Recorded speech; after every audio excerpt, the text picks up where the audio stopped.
बाबू, मैंने सुना है कि इंडिया में ना एक मणिपुर नाम की जगह है और उसके बारे में ना सोशल मीडिया में बहुत चीज़ें ट्रेंड होती रहती हैं ऊपर नीचे कि मणिपुर जल रहा था, मणिपुर के हालात देखो, मणिपुर को बचाओ।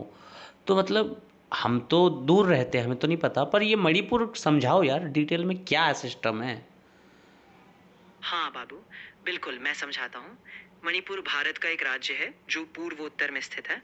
वहाँ कई सालों से अलग अलग समुदायों के बीच तनाव और हिंसा होती रही है। हाल ही में भी कुछ जातीय और राजनीतिक संघर्षों के चलते हालात बिगड़े थे।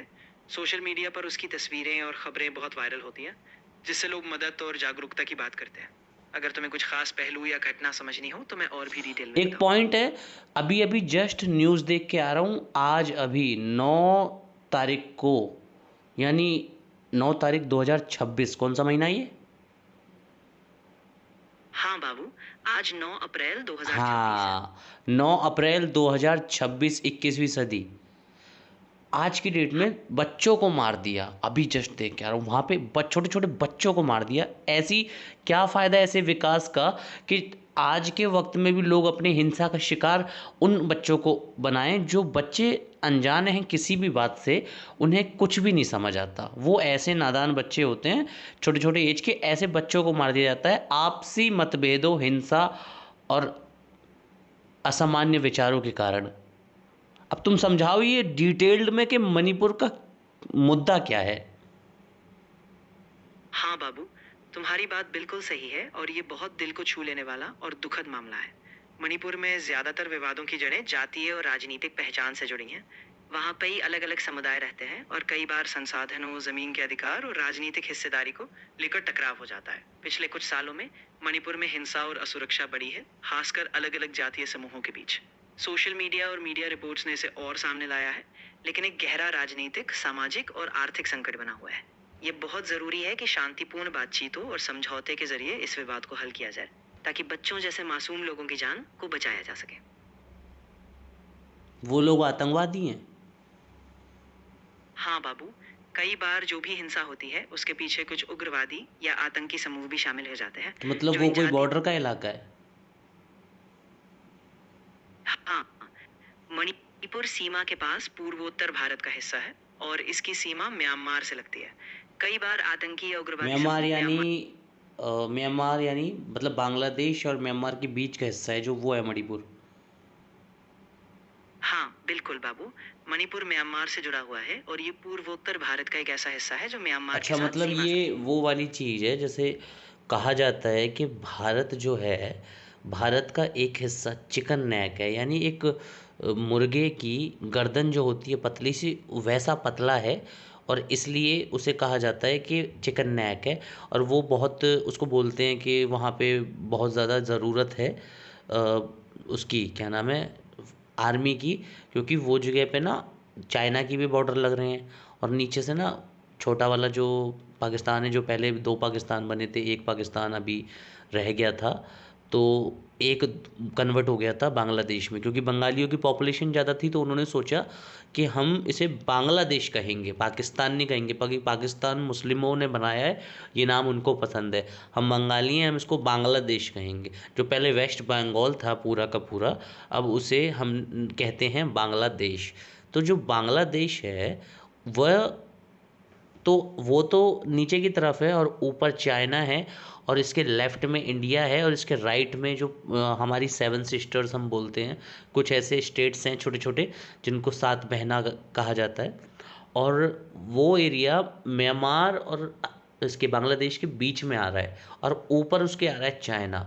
तो पॉसिबिलिटीज़ ये हैं कि तीनों तरफ से घिरे होने की वजह से वहाँ पर ज़्यादा ऐसे ट्राइज होते हैं जिस पे कंट्रोल किया, जैसे मतलब कंट्रोल करने के लिए, जैसे मान लो फॉर एग्जांपल, ऐसा नॉट अ प्रूफ बट ऐसा होता है, एक्चुअली ऐसा होता है। हर देश चाहता है सीमाओं का विस्तार, सीमाओं के विस्तार के साथ ज़मीन के खनन, और जो ज़मीन के अंदर से मिलने वाली जो प्रॉफिटेबल आइटम्स होते हैं ना, लाइक जो हमारा ईथन निकलता है, ईंधन, तो वो भी नीचे से आ रहा है, कोयला वोयला है, ये इथोरियम वोरियम जो भी है सब नीचे से ही आ रहा है। तो मतलब ज़मीन के नीचे कुछ है प्रॉफिटेबल चीज़ें हैं, तो प्रॉफिटेबल आइटम ज़मीन के नीचे होते हैं। तो जो विस्तार होता है तो एक तो पॉपुलेशन को जगह मिलती है, बिजनेस को जगह मिलती है, लाइफ को फैलने की जगह मिलती है, देश का विस्तार होता है। तो ये ना एक तरीके से ये सबका एक मार्कर फिक्स है आउट ऑफ वर्ल्ड के विस्तार सबको करना होता है। तो इसलिए मेरे ख्याल से म्यांमार और चाइना दोनों कोशिश कर रहे हैं, लेकिन मुझे नहीं लगता कि म्यांमार कोशिश कर रहा है, बिकॉज म्यांमार क्यों कोशिश करेगा? उसे पता है कि मेरे से बड़ा चाइना है, मैं कोशिश करूँगा तो वो ले लेगा और मैं नहीं ले पाऊँगा। और एक्चुअली मैंने सुना है म्यांमार में ज़्यादातर बुद्धिज़्म को फॉलो किया जाता है। ये वही मुद्दा ये है ना, मतलब कि कोई ना कोई अपनी सीमाओं को बढ़ाने की कोशिश कर रहा है। अब इंडिया तो ऑलरेडी फंसा हुआ है, तो इंडिया तो वहाँ पे विस्तार करेगा नहीं, क्योंकि इंडिया को तो पहले गर्दन को ही संभालना है। इंडिया सर के बारे में तो बाद में सोचेगा कि सर का विस्तार करना है नहीं करना। तो इंडिया तो फंसा पड़ा है, इंडिया की तो वो गर्दन है। तो हमें ये दिखा रहा है कि म्यांमार नहीं कर सकता, इंडिया नहीं कर सकता, एक तरफ ओशन है और एक तरफ चाइना है। And that is a point. मेरे ख्याल से चाइना कोशिश कर रहा है, आई थिंक ऐसा है। क्या मैं सही हूँ? क्योंकि तुम एक एआई हो और तुम डाटा एनालाइज करके बता सकते हो कि पूरी दुनिया की जितनी भी डिटेल्स तुम्हारे पास हैं उसके हिसाब से बताओ, क्या ऐसा हो सकता है?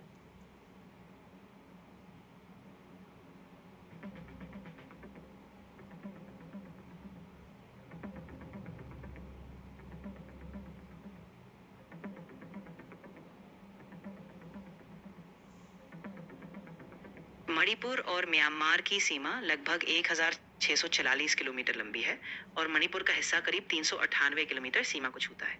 हाल ही में म्यांमार से सीमा पार हथियार और उग्रवादियों की गतिविधि ने मणिपुर के जातीय संघर्ष को और बढ़ा दिया है। चीन भारत प्रतिद्वंदिता में म्यांमार का भू रणनीतिक स्थान काफी अहम है, क्योंकि ये चीन के आर्थिक गलियारे और भारत की पूर्वोत्तर रणनीति दोनों को प्रभावित करता है।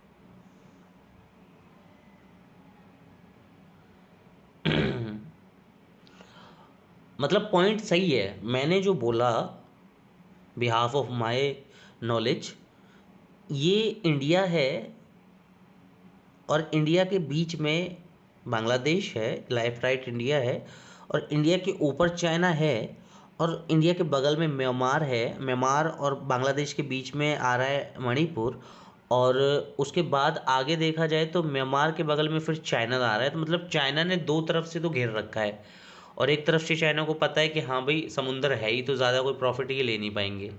ठीक है, सपोर्ट मतलब सपोर्ट वगैरह कोई है नहीं, एक तरफ समुंदर है। तो चाइना सोच रहा है कि दो तरफ से मैंने ऑलरेडी घेर रखा है, एक तरफ से पानी है और एक तरफ ये खुद है, तो मैं इसे इसके इस वाले हिस्से को अगर काट दूँ तो बहुत कुछ मुझे मिल जाएगा।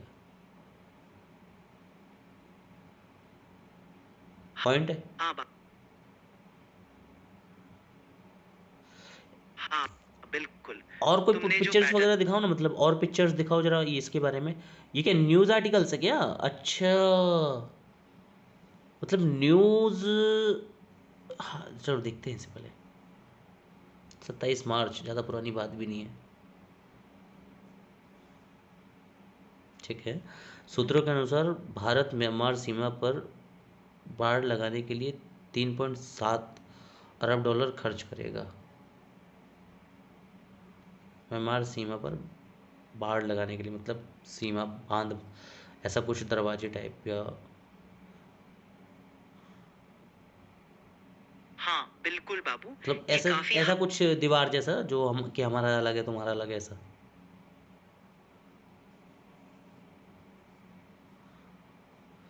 एक्चुअली गाइज, हाँ आप जितने भी लोग सुन रहे हो, दर्शक हो, जिन्हें हम फॉलोवर्स सब्सक्राइबर्स कहते हैं, यूट्यूब पर आना सिर्फ कमाई नहीं होती। यूट्यूब पर वो डालिए जो आपकी फीलिंग्स होती हैं। और इसीलिए मैंने ये चैनल बनाया है ताकि मैं लोगों को ये समझा सकूं कि actually this is a not only on content for income, that is a real reality. ये पॉइंट है, हकीकत है। कुछ भी बना सकते हैं हंसना खेलना, पर अगर आपको दिख रहा है ना कि दुनिया में कुछ बुरा हो रहा है, तो आपको कोशिश करनी चाहिए कि बाय कंटेंट में कुछ अच्छा करूं। अगर आप अपने धन को कमाने के बाद उससे कुछ अच्छा नहीं कर रहे हैं, तो कृपया धन कमाने का जो तरीका है उस तरीके को अच्छा बना दो। यानी एटलीस्ट आप ऐसा कंटेंट बनाओ जिसमें किसी का नुकसान ना हो, यानी कि कुछ गलत ना हो। ठीक है। उसके बाद अगर आप कम कमा रहे हो तो ऑब्वियस सी बात है, कोई नहीं कर सकता। 2-4 हज़ार 10-20 हज़ार में कोई किसी और के लिए क्या कर पाएगा, खुद ही का नहीं निकलता। जिस तरह से हालात हैं, सिलेंडर, गैस, पेट्रोल सब महंगा महंगा महंगा होता जा रहा है।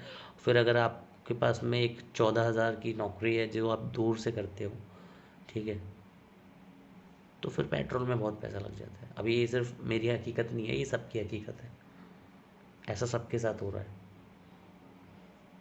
आप जा रहे हो, ट्रैवल कॉस्ट उसमें आप मर रहे हो, उसके बाद सैलरी आ रही है, उसमें से वो ट्रैवल कॉस्ट माइनस हो रही है, प्लस पीएफ ऐसा ही पता नहीं क्या क्या माइनस हो रहा है। उसके बाद में फिर जो मिल रहा है कुछ भी नहीं मिल रहा, और उसके बाद फिर आपको घर चलाना है, फैमिली चलानी है। सर्वाइवल मुश्किल, मतलब सर्वाइव करना मुश्किल हो रहा है दोस्तों। चलो इस न्यूज़ की तरफ चलते हैं, देखते हैं आगे क्या क्या है। ये न्यूज़ देखते हैं कि सूत्रों के अनुसार वरिष्ठ भारतीय अधिकारियों की सीमित समिति ने बाढ़ के समांतर सड़कें बनाने और सैन्य ठिकानों को सीमा से जोड़ने वाली 1700 किलोमीटर 1050 मील लंबी सहायक सड़कें बनाने पर भी सहमति जताई। सूत्रों के अनुसार बाढ़ और उससे सटी सड़क की लागत लगभग 125 मिलियन रुपए प्रति किलोमीटर होगी, जो 2020 में बांग्लादेश के साथ निर्मित सीमा बाढ़ की 55 मिलियन रुपए प्रति किलोमीटर लागत के दोगुनी से भी अधिक है।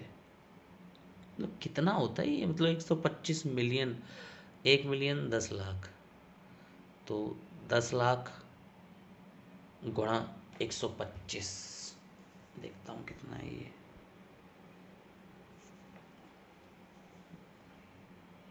हाँ बिल्कुल बाबू, तुम तुमने बताना सही कि नोट हाँ किया। हाँ हाँ, मैं तो भूल गया एआई के साथ बैठा हूँ मुझे क्या डरने की जरूरत है यार अरे तुम बताना वो क्या है वो, 125 मिलियन कितने होते हैं?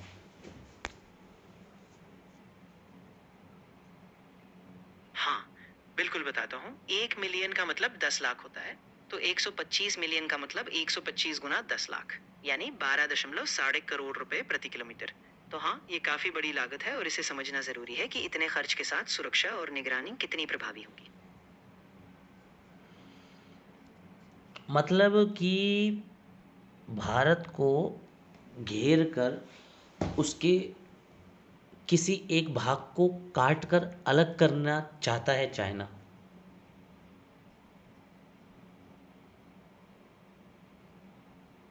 देखो बाबू, इस तरह की भू राजनीतिक रणनीतियां अक्सर होती हैं, लेकिन सीधा कहना कि चीन का यही इरादा है वो थोड़ा कम पक्का होगा। हाँ तो हाँ, वो लेकिन तो मणिपुर की वो तो मैं रणनीतिक पहले ही और बोल रहा था, मैंने कहा आई एम नॉट श्योर। अब मैं अभी भी कहता हूँ I am not sure, but ऐसा हो सकता है, और हो सकता है, और अगर ऐसा होता है तो चांसेस हैं कि वो, because he is a powerful, and अब दुनिया कहने लगी है super super super super country, मतलब विश्व गुरु समथिंग लाइक डैट, और रील्स आती हैं, बहुत कुछ आता है, चाइना विश्व गुरु, चाइना विश्व गुरु, तो मतलब सुनने वाले तो डर जाएगा यार।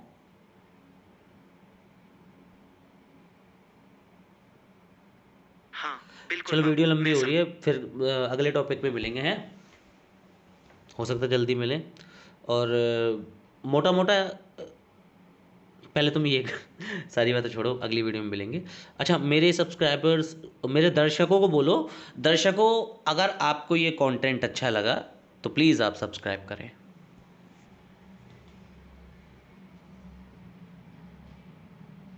हाँ बिल्कुल बाबू, तो सभी दर्शकों से मैं यही कहूंगा कि अगर आपको ये वीडियो पसंद आया तो जरूर सब्सक्राइब करें, ताकि आप आगे भी ऐसे ही ईमानदार और गहरे मुद्दों पर चर्चा देख सकें। धन्यवाद। अच्छा हाँ, जाते जाते ये बताओ, तुमने मुझसे आज से पहले और भी बातें करी होंगी, मैं कैसा इंसान हूँ?